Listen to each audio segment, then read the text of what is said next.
Tony from Mask Hikes here. I am at Platte River State Park near Louisville, Nebraska, just off the edge of the Platte River. You can see that right there. Tell you what, people, not only did we hit 200 subscribers, we crushed it. We actually broke 250. We're somewhere 255, 257 right now. I don't know exactly, but that's awesome. My goodness, thank you so much, all you beautiful people, for joining along. Can't wait to share my adventures with you.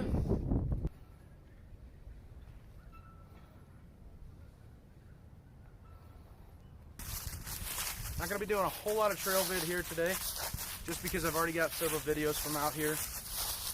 Today though, I'm going to be finding a nice spot to sit and chat with you about my cook system, as well as some of the staple foods that'll be joining me on trail.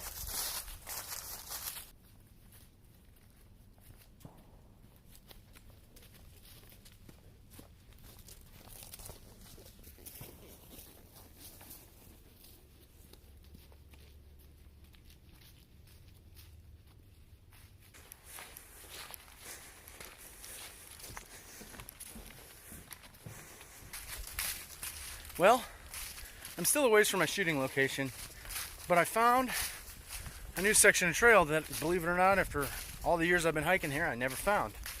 It's relatively new. It was designed by mountain bikers, so there's a lot of switchbacks and craziness, but managed to tack a substantial amount of distance onto my hike, so I'm already over 5.5 miles. As a result,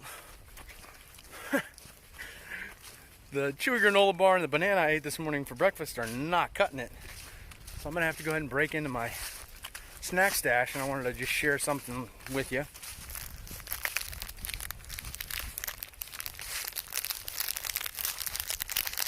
This right here, these are kind of my go-to snack around home anyway. I'm not sure if they'll make the trip with me because they're not the cheapest thing if you buy them in a gas station or whatever. I get them at Costco in a box of like, I don't even know how many, but they're only like 18 bucks. So I can't complain about the price that way. But if I'm buying them out and about, I'm guessing they're going to be more expensive, so I may switch to some other cheaper stuff.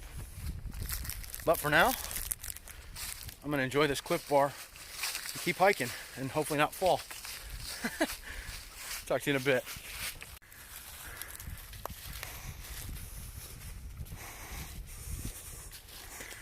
Well, I've arrived at my desired location, but sadly it appears they took the TP down for winter.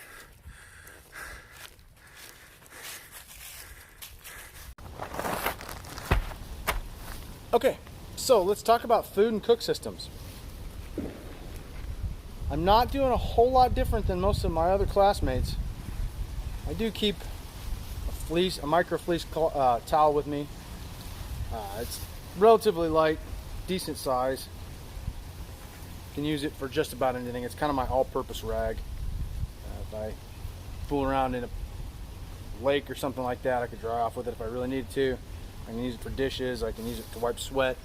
Use it as a pot holder, whatever. I do plan on keeping the little mesh bag that comes with my cook kit. Weight-wise, it's irrelevant, and it kind of just holds everything together. My little crappy homemade koozie. This was one of the first koozies I made. Probably going to end up making another one, but it does the job. Small fuel canister fits in there, just like everybody else. I've got the BRS 3000 stove, the little Amazon special. I do have to be honest, this is not the one that's going to end up on trail with me. I've got to order a new one. I give everybody fair warning on this guy. It's a great stove, puts out a lot of heat, but it actually puts out more heat than it should.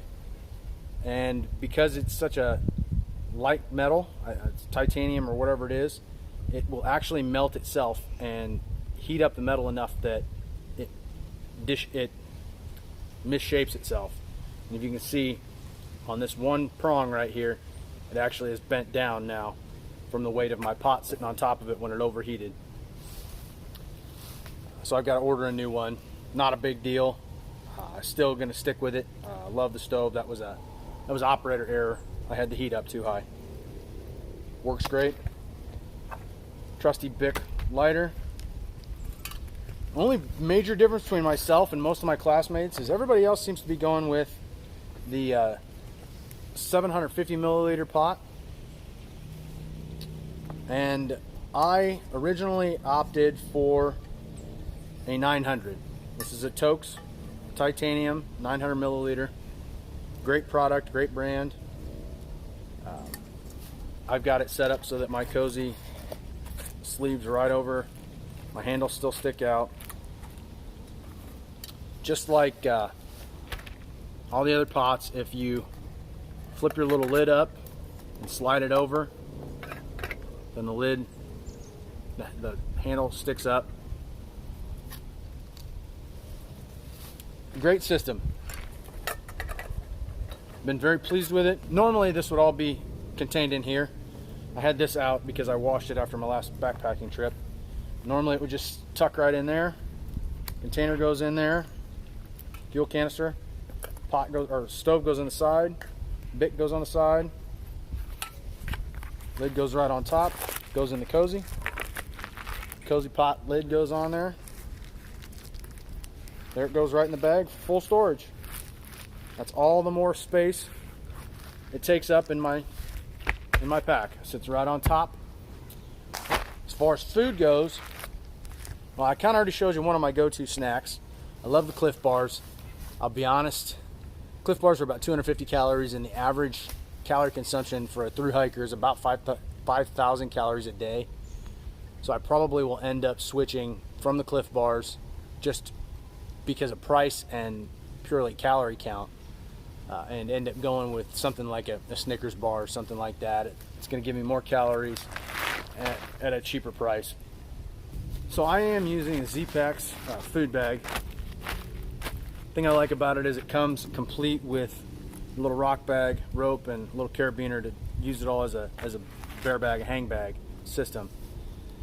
If they decide they're going to require some sort of bear canister, I do have an Ursax Major that I'll probably switch to. It's heavier, but I'm not carrying a bear can unless they absolutely decide they're going to require hard-sided bear cans. People, just hang your food right. That's all there is to it. So basically how this works, you got a little dig bag here, put some rocks and things in there, give it some weight,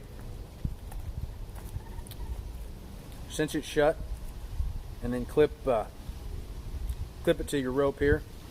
You can throw this up over a branch with that weight, kind of gives you that momentum, and then basically you should pull it up, pull your food bag together, use a little carabiner, clip it all up, hang it from your tree, tie it off. No, the only thing I've noticed about the nylon rope that comes with the ZPacks bag is it's already starting to fray, and I haven't used it that many times. So I'm guessing that rope's going to have to get replaced. But I'll just get some paracord at that point. So let's talk food. Just for added protection, I keep everything in an OpSax lock sack. Big old, all it is a big old airtight Ziploc baggie. When I cook, really all I use my cook system for is heating up water. And then if I'm eating oatmeal or something that doesn't have a usable package, then everything gets cooked or rehydrated in freezer bags. Then the freezer bag just goes in the garbage, or if I get to the point where I have to rinse them out, I guess I'll start rinsing them out and reusing them. But ease of cleanup, that way I'm not having to wash dishes every night, things like that. It's just a matter of saving one step in the process. By the time I get back to camp at the end of a long day of hiking, the last thing I'm going to want to do is close it all out with washing dishes. So those go with me, however many I think I'll need for a given week. Typically the only thing that ends up getting cooked in those is oatmeal, because most of your backpacker meals can be rehydrated right in the packs they came in. Obviously, more Cliff Bars. For a quick burst of energy, I mentioned Snickers bars. I'm guessing by the time I'm 50 or 60 miles up trail, these are going to be full-size candy bars. This is what I happen to have on hand and wanted to use it as an example. Again, breakfast will typically consist of oatmeal. I'm not terribly partial. I like the strawberries and cream, peaches and cream. This is apples and cinnamon, maple and brown sugar. They're all great. I love them all.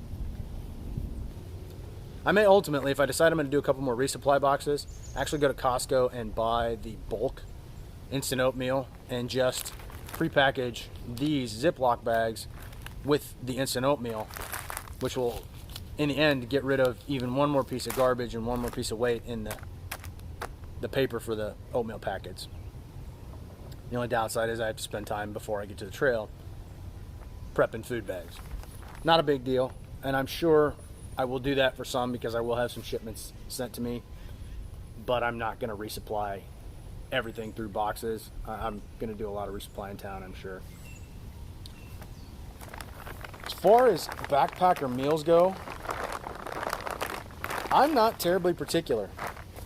I am a fat guy that likes food, as I mentioned before, but I'll eat just about anything. I'm one of those weird people that has just pretty open tastes.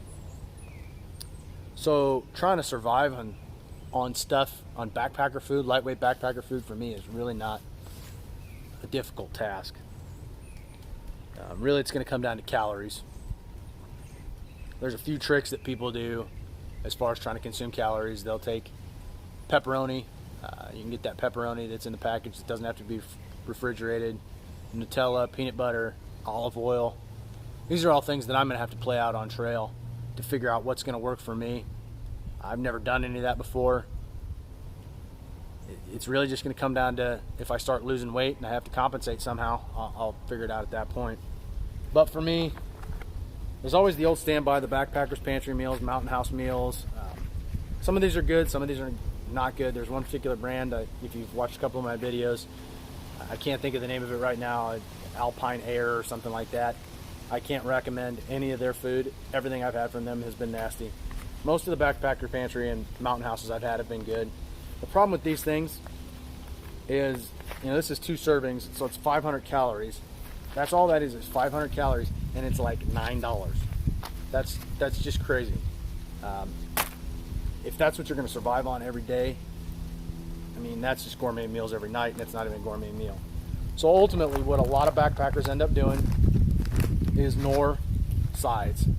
You got noodle sides, rice sides.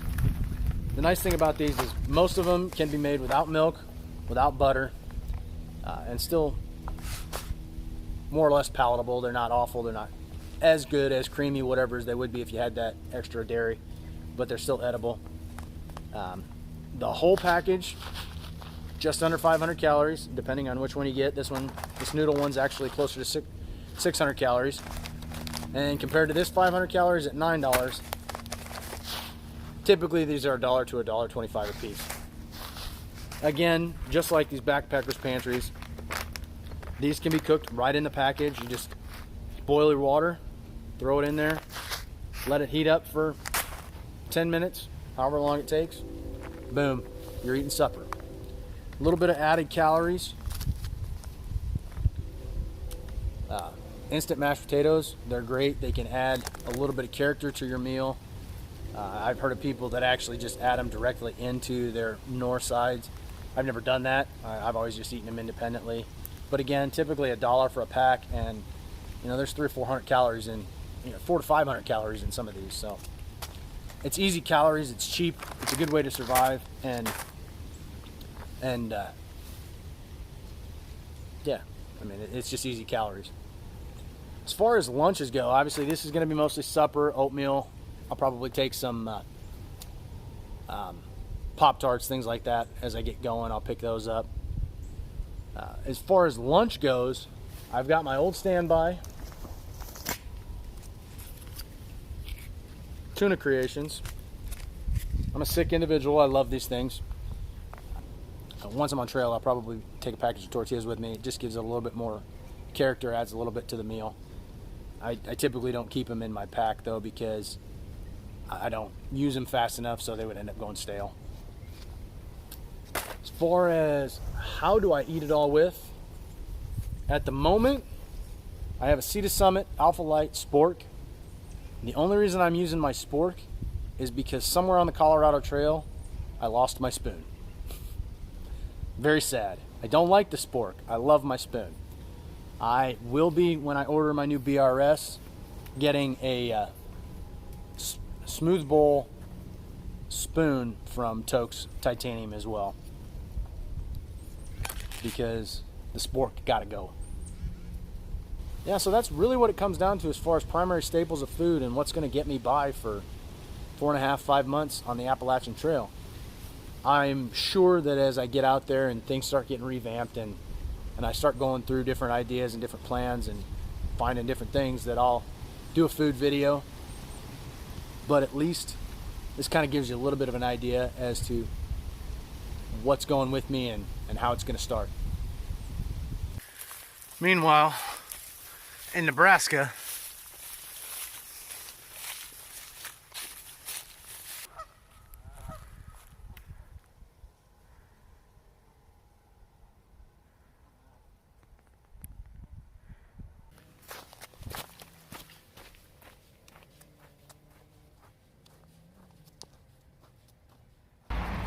hey everybody, as you can see, I'm not on trail anymore. I was getting a little anxious as far as time out there, so I wanted to head back to the van and head back into town.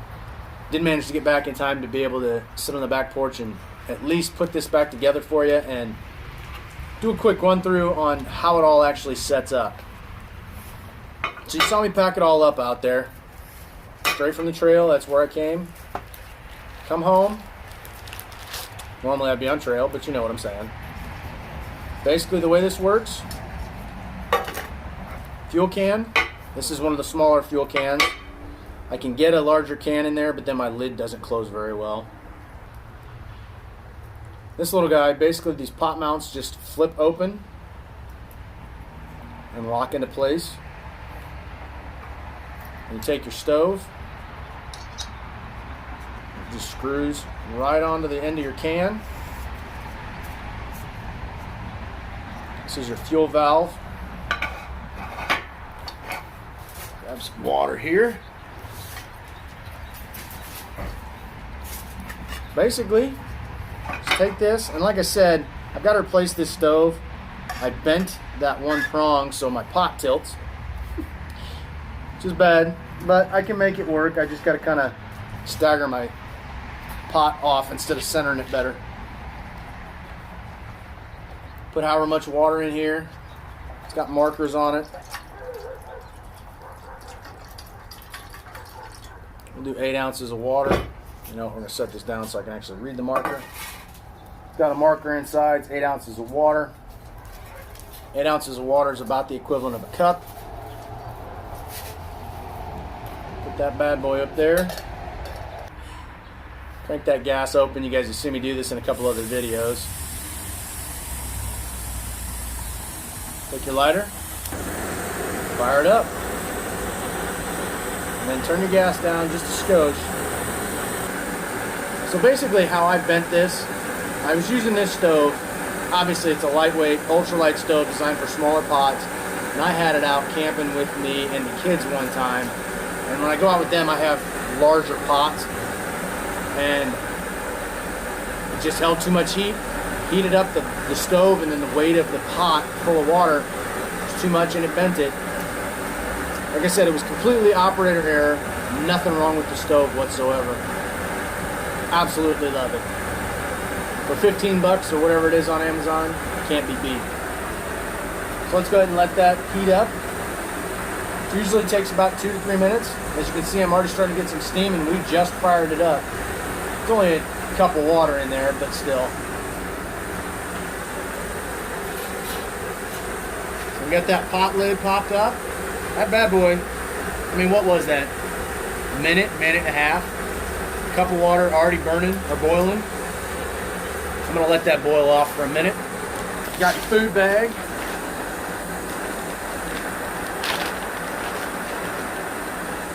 say it was breakfast time, just because I'm not in the mood for a rice side right now.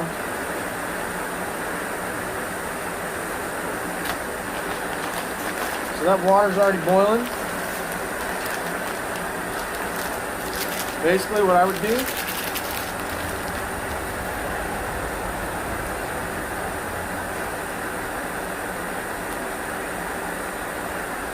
take this packet of oatmeal, dump it right in here.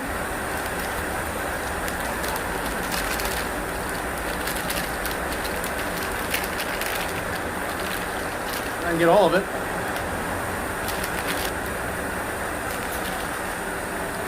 Take my lid off here and kill this fuel. Take this water, I'm gonna pour it right into this freezer bag. Trust me, it'll hold up. I'm gonna close that up after I knock some of that air out. Shake it up real good. I'm gonna take my cozy here, put it in there.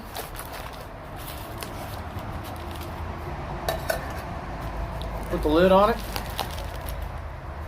Let that bad boy sit while I'm waiting. I can do my dishes. Basically, I just take my towel.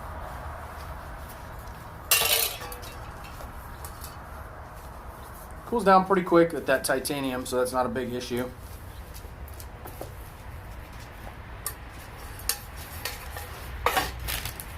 Trash would go in a dedicated trash bag. Stove, on the other hand, stays hot for a little while. Really, just at that point, unscrew that guy, let that thing cool off. That's all she wrote. Wait for that to hydrate up. Grab my daggum spork, eat my oatmeal.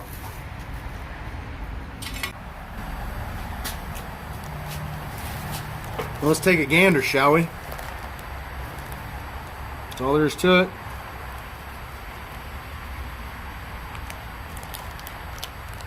You see it's still steaming in there. Been a few minutes. With oatmeal, I usually let it sit a little bit because I always tend to add too much water, so then it's kind of runny, and I don't like it runny. You see. So basically, at that point, I just kind of open it and let it sit, and it thickens up a little bit. And get after it. Eat your breakfast. Beautiful. Crank that gas open. Lighter. Woo-hoo.